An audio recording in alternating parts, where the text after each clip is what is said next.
வணக்கம். திருக்குறள் எல்லோருக்கும் வாழ்க்கை வழிகாட்டி.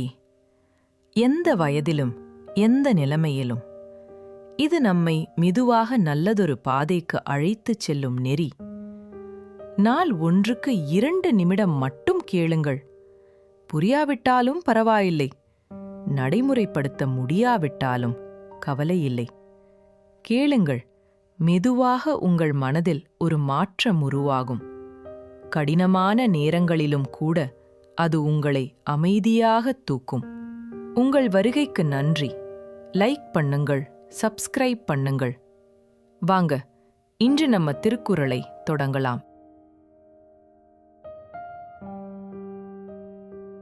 இன்றைய குறள் அதிகாரம் 15 பிறனில் விழையாமை.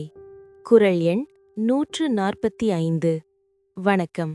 ஒரு தவறை செய்வது மிகவும் சுலபம் என்று நினைத்து அதில் ஈடுபடுபவர்கள் அதன் விளைவாக தேடிக்கொள்ளும் பழி எவ்வளவு காலம் நிலைத்திருக்கும்?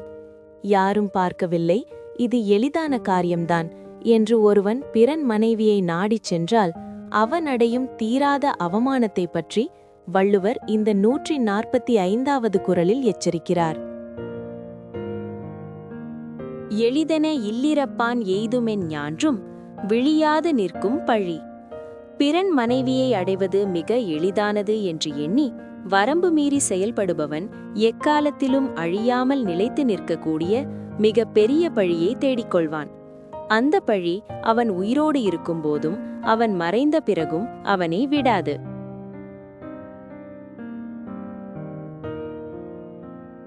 தவறு செய்வதற்கான வாய்ப்பு எளிமையாக இருக்கும்போதுதான் ஒருவனுடைய உண்மையான குணம் சோதிக்கப்படுகிறது.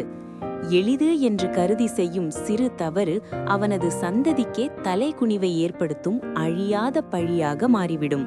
எனவே தற்காலிக தூண்டுதல்களுக்கு அடிபணியாமல் கௌரவத்தை காக்க வேண்டும்.